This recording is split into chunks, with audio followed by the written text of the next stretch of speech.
Du monde est aussi la grande victime d'une injustice historique qui a non seulement retardé son développement, a aussi marqué son peuple d'un fardeau dont les répercussions se font encore sentir. En 1825, à peine 21 ans après avoir gagné sa liberté au prix d'une lutte héroïque, Haïti a été contrainte de payer une dette colossale à la France, pays colonisateur, en échange de la reconnaissance de son indépendance. Cette rançon imposée sous la menace a siphonné les ressources de la jeune nation, la plongeant dans un cycle infernal d'appauvrissement dont elle peine toujours à sortir. Cette dette a été une forme de punition pour sa hardiesse à se libérer des chaînes de l'esclavage et hisser l'être haïtien à la dignité de l'homme. Elle a été une pénalité injuste qui a asphyxié le potentiel économique et social du peuple noir d'Haïti pendant des générations.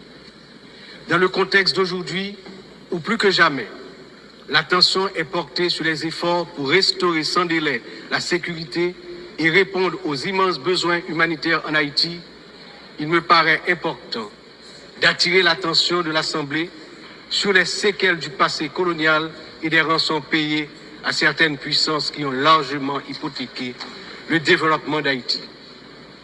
Il n'est pas sans intérêt de rappeler qu'Haïti a été le seul pays à avoir payé pour son indépendance, obtenue pourtant dans le feu et dans le sang. À la veille du bicentenaire de cet événement inédit dans l'histoire du monde, n'est-il pas venu le moment de la restitution des montants consentis? Je me tiens aujourd'hui devant cette Assemblée en tant que voix de la République d'Haïti, pays dont l'histoire est inextricablement liée aux idéaux de liberté et de justice que nous célébrons tous ici. Mais Haïti, la première nation noire indépendante du monde, est aussi la grande victime d'une injustice historique qui a non seulement retardé son développement, a aussi marqué son peuple d'un fardeau dont les répercussions se font encore sentir.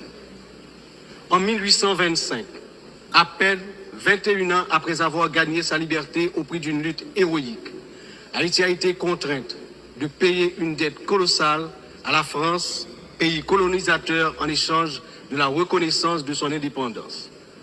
Cette rançon imposée sous la menace a siphonné les ressources de la jeune nation, la plongeant dans un cycle infernal d'appauvrissement dont elle peine toujours à sortir.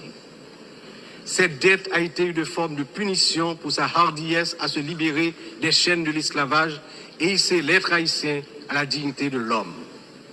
Elle a été une pénalité injuste qui a asphyxié le potentiel économique et social du peuple noir d'Haïti pendant des générations. Dans le contexte d'aujourd'hui, où plus que jamais, l'attention est portée sur les efforts pour restaurer sans délai la sécurité et répondre aux immenses besoins humanitaires en Haïti, il me paraît important d'attirer l'attention de l'Assemblée sur les séquelles du passé colonial et des rançons payées à certaines puissances qui ont largement hypothéqué le développement d'Haïti. Il n'est pas sans intérêt de rappeler qu'Haïti a été le seul pays à avoir payé pour son indépendance, obtenue pourtant dans le feu et dans le sang. À la veille du bicentenaire de cet événement inédit dans l'histoire du monde, n'est-il pas venu le moment de la restitution des montants consentis?